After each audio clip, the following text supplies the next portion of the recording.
More and more tributes have continued to pour in for Kambili Chukwu, the 16-year-old son of Nollywood actor Edochie and his estranged wife, May. We will recall that only a few days ago, Kambi, the first son of Yul and May, suddenly slumped in the middle of a soccer match and died.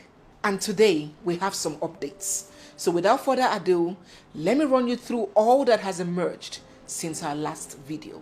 First, the family of Kambili Chukwu has officially confirmed his passing. His grandfather, veteran Nollywood actor Edochie, in an interview with Vanguard newspaper, narrated the calamity that has befallen his family. According to him, his son Yul had called him on Wednesday, telling him that his son Kambi had slumped and developed a seizure in the middle of a soccer match with his friends. Immediately they got the news, him and his whole family began praying fervently for Kambi. He described it as a rude shock when he was called back and informed that Kambi had kicked the bucket. He heaped accolades on his dear beloved grandson, describing him as humble, quiet, brilliant, and talented. He said that Kambi was one child that you could never ride on, and he was one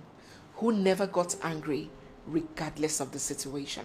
Edochie, however, wrapped up this interview with a rather controversial statement that has generated plenty of heated arguments. He said he may change his composure, but he was definitely a very unusual person in so many respects. He was so accomplished. I always tell my son that I don't like people excelling like this in anything that they are involved in.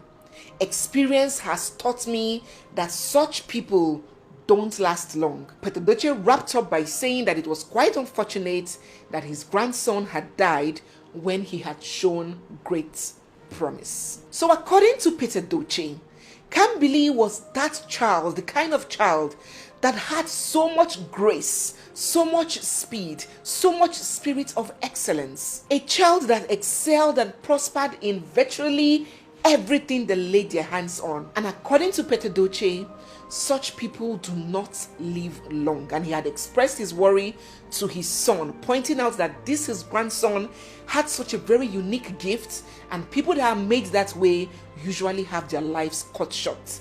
So many people do not understand where Edochie is coming from. They don't understand the pointed examples of successful entrepreneurs like Bill Gates, Donald Trump, and the rest, who have been successful for a long time, almost all their lives, but they are aging gracefully. While some other people said that they understood where he was coming from. That yes, such fate usually befalls these people that have these kinds of spirits like Jesus Christ. Do let me know what you think about this supposition down in the comment section. Now, with every passing moment, more and more people have fingered Yul's other woman, Judy Austin Morgalu, of being complicit in the sudden demise of May's child. They refuse to believe that Kambili may have passed from natural causes or ill health or pre-existing conditions. They wonder why this family was doing just fine until Judy came into the picture. And before we knew it, an army of soldiers had teamed up and swarmed Judy's page to lash at her and devour her. They were greeted by a very strange post. Now, the last post, the very last post on Judy's Instagram account is an advertisement for a brand who specializes in diabolism and what many people describe as witchcraft. This brand is known to prepare what we can describe as modern day charms to help people attain all sorts of lofty achievements within a short space of time. Let me read to you what they specialize in. Course breaker 30,000, special course breaker 40,000, woman power special package 250,000, strictly mine 75,000, favor package 40,000, rolled opener 30,000, attraction package 40,000, business booster 30,000, premium pussy upgrade 30,000, supreme attraction package 50,000, special Yahoo package 60,000. Control package, 40,000. My marriage, my pride, 80,000. Juicy pussy package, 50,000. Midnight control charm, 15,000. Love me and spend on me, 90,000 naira. Do as I say commanding package, 40,000. And the list goes on and on. Taking a look at this kind of advertisements being flaunted on Judy Austin's page, a lot of people were very quick to conclude, little wonder. Their content that it is crystal clear who this woman is and what she stands for. They were like, if you are a public figure or a celebrity, you only promote and project what aligns with your brand and your personal belief, what conforms with your image and the projection of what you want people to have of you. Tonto DK, for example, will promote and does promote skin lightening products because she uses them, she loves them, she has been very open about her journey to skin bleaching. It's her thing. Omoni Oboli promotes slim tea and weight loss products because she has always been passionate about being slender. She's a mom of 4 and she keeps to a very, very slim physique. It aligns. Funke Akindele, another good example. She is a brand ambassador for diapers. And obviously she has little children, so she uses them. So they believe that promoting and advertising charms and all sorts of fetish products is only a reflection of who she is and what she believes. Guys, her comment section right now is a big mess. People are throwing jabs and insults and levying all sorts of accusations on her, blaming her for the calamity that has befallen Yul and his family. So do let me know what you think about that. Do let me know what you think about fingering Judy in all of this catastrophe. Do let me know also what you think about her being a brand ambassador for charms. Do you think that she's strictly doing her job as a professional and an influencer, or do you think that it reflects on the person that she really actually is?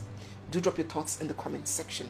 Lastly, on today's video is also a very, very, very important update. About 3 weeks ago, Yul took to his social media page to say this: "Thank you, Jesus." And a lot of people were curious, wondering to know what exactly he was celebrating. Was it that he had gotten back to his wife May, or what exactly was Yul thanking Jesus for on social media? Hence, a lot of prying and snooping and investigations began, and some secrets were allegedly uncovered. Now, according to some sources, exactly 3 weeks ago, that same time when Yul put up that "Thank you, Jesus" message on social media, his second wife Judy bore him another child, a baby girl. And according to them, that was the reason Yul took to social media to give that thanks to God. And although these sources claim that Yul and Judy are doing their utmost to keep this news on the low, dare swear that it is 100% accurate. May, of course, regardless of how strong and unbothered and unshaken she portrays herself to be on social media, she's human, she's flesh and blood. So she must have been so hurt and heartbroken to know that this woman is not just a passerby. She has decided she is there to stay. She's not going anywhere. Dropping kids for her husband every year. It must have been a very sad realization for her to know that this other woman is permanently in the life of her husband. Even worse was that there were also reports that her store had been robbed and goods and money had been carted away with. She lost a fortune in that robbery incident. So you can imagine all this chain of events happening to one woman in a space of less than 1 year. A woman who had a happy, perfect life. Her life just took a very sharp and sudden turn, one misfortune after the other. I really, really do hope that she's able to weather all of these storms. As more and more information come up, be certain that I'll bring them to your notice.